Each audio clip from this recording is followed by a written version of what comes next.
500 years ago, a German monk named Martin Luther started a protest that exploded into a worldwide movement. At that time, Europe lived in the shadow of the Roman Catholic Church, and that was more like an empire than a church. It crowned and cast down kings and used its dominance to keep people in the darkness of superstition. That sounds pretty unfamiliar, but in some ways, Luther's day was very much like our own. Just like today, everyone had an opinion about the Bible, even though almost no one actually read it.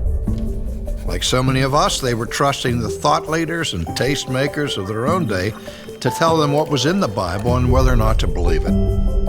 Luther was one of the very few people actually reading the Bible, and what he found was earth-shattering. Even though he was a monk, Luther hated the God of the Bible. But when he studied it, the world around him began to make sense. God made sense. The significance of Jesus became clear to him.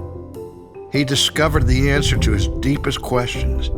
How could evil be overcome? Specifically, how could his own evil, his own sin, be dealt with? Luther discovered that he couldn't do anything to fix this problem himself. He had to rely on the finished work of Christ alone.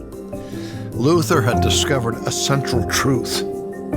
It changed his life, and it changed the world. The Protestant Reformation was about two things. It was about who can say what's true, and it was about how to reconcile who we are with who God is.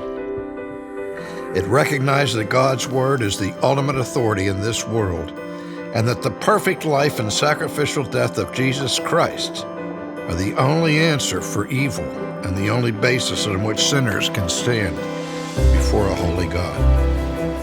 The Protestant Reformation is a story of transformation, a transformation from hate to love, from slavery to freedom, and from blind faith to a glorious discovery of the truth in Jesus Christ.